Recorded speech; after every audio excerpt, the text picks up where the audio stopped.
Фестиваль экологичной культуры прошел в минувшие выходные в Якутске в библиотеке «Смарт» 203-го микрорайона. В течение дня для горожан работала ярмарка экологичных товаров, гаражная распродажа, а также прием вторичного сырья.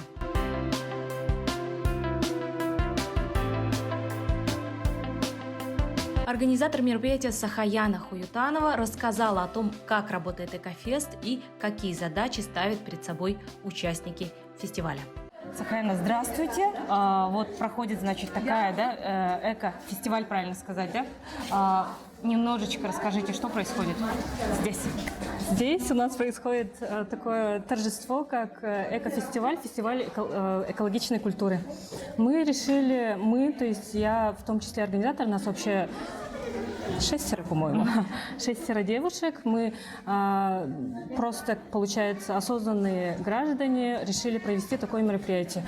Мы сами не организаторы, ничем таким вот никогда не занимались, и просто вот решили провести свой экофестиваль, в котором бы мы могли отразить проблемы и, грубо говоря, развлекая людей, учись, играя, как вот в таком вот ключе.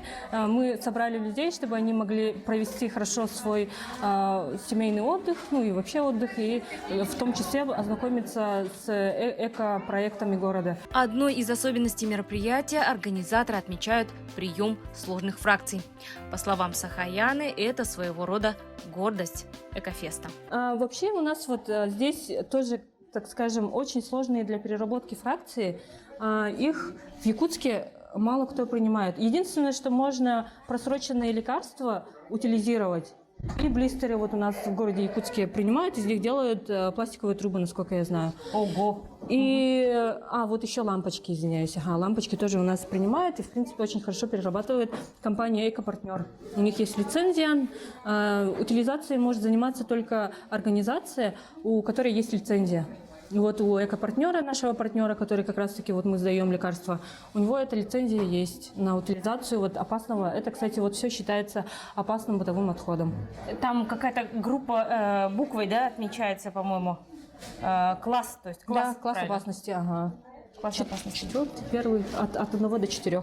И вот фломастеры, ручки, вот эти все, что не сложные фракции, их мы отправляем, не я, не Сахаяна, есть специальный вот сервис «Экотакси», Евгения Григорьева, она недавно запустилась, и она, как раз-таки она является нашим партнером и одной из организаторок. Интересно. И она вот соберет это все и отправит в Москву в собиратор. Далее Сахаяну отозвали для решения срочных организационных вопросов, а мы отправились на поиски того самого экологичного такси.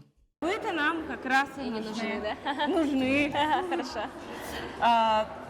Как можно к вам обращаться? Евгения. Евгения, здравствуйте. Вот, значит, у нас такое интересное мероприятие. Я, например, на таком мероприятии вообще впервые.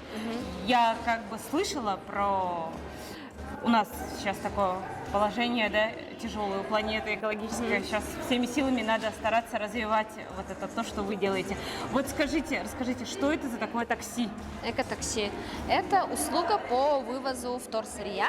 Мы приезжаем, вы заказываете нас, мы приезжаем к вам и забираем вторсырье, которое вы накопили. Объем у нас идет 4 больших пакета, где-то около 40-50 литров примерно. Мы придем тоже к вам с большими такими сумками, туда все загрузим. 4 пакета стоят 390 рублей, каждый последующий пакет 50 рублей.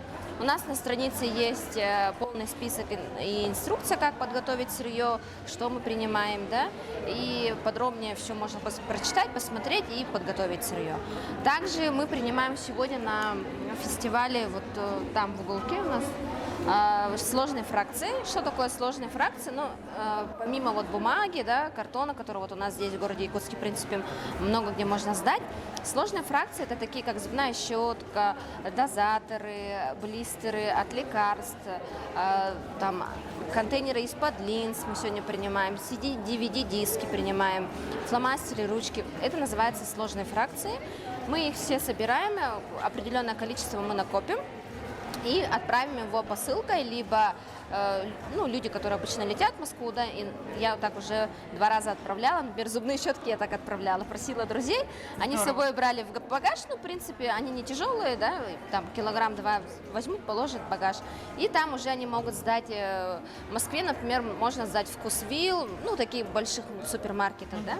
Вот, сейчас мы также хотим сделать, скорее всего, сейчас мы на фестивале уже большое количество накопим, и все соберем в одну посылку и отправляем в центр приема вторсырья «Собиратор», город Москва. Помимо вывоза вторсырья, экотакси также сотрудничает с Центром гуманитарной помощи «Поможем вместе». И если вы давно планировали отдать что-либо на благотворительность, экотакси сделает это за вас и совершенно бесплатно доставит вашу помощь в Центр поддержки. И мы можем, например, если вы нас заказываете, мы вывозим у вас 4 пакета, и 1 пакет мы можем взять вещей, которые можно передать в Центр помощи. Все, что вы можете передать, есть у них на странице тоже, что они принимают, да? Это вещи, я думаю, да? Правильно? Вещи, одежду мы не принимаем. Одежду вам надо будет самим отнести, потому что бывает такое, что люди, очень старые вещи, поношенные, рваные, да, такие. Да, не совсем да, то, просто что... если мы будем так вот, например, ездить и брать большие, просто бывает такое, что люди прям готовят большими мешками, да, и мы стоять, смотреть, разбирать, это тоже очень сложно, да. Поэтому мы принимаем, например, верхнюю одежду, верхнюю одежду мы можем достать, посмотреть, в каком она состоянии, да, если она в хорошем состоянии, мы, конечно, ее заберем. Если она немножко уже там, молния сломана или что-то рваное, мы, к сожалению, не возьмем это, да, потому что, тоже нужно понять людей, да, то, что они хотят тоже нормально, чтобы было состояние одежды, чтобы было хорошее, да, чтобы можно было дальше носить. Мы зато можем принять, например, посуду, любую, потому что посуда очень хорошо, они говорят, прямо люди нуждаются, они всегда приходят и спрашивают, есть ли у вас какая-то посуда. Там старые даже сковородки, кастрюли и так далее, вилки, ложки, все можно принести.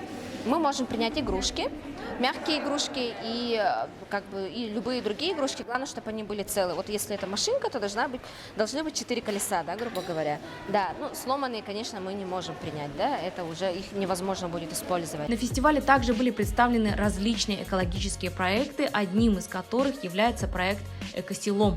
Руководитель проекта Ольга Горчакова рассказала о том, какие цели преследует их программа и на кого направлен данный проект. Наш проект называется «Экосело» и состоит из образовательного модуля, который обучает детей начальных классов культуре обращения с отходами и разумному потреблению.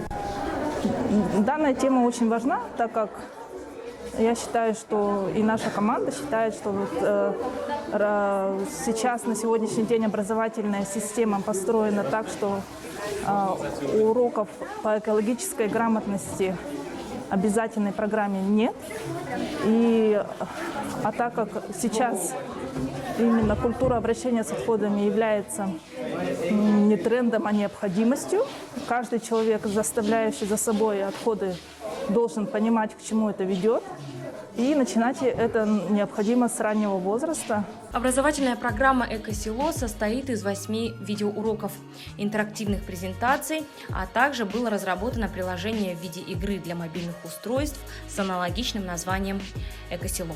Данный проект, он у нас сейчас молодой. Мы сейчас его даже на стадии доработки у нас у дизайнера. Но мы его успели опробировали на 650 детях начальных классов, которые показала вовлеченность в наши уроки, так как они не традиционного плана, они в виде игр, в виде практических заданий. После каждого урока дети у нас проводят экологические акции в своих школах, и тем самым они больше запоминают. То есть в такой игровой форме все проходит.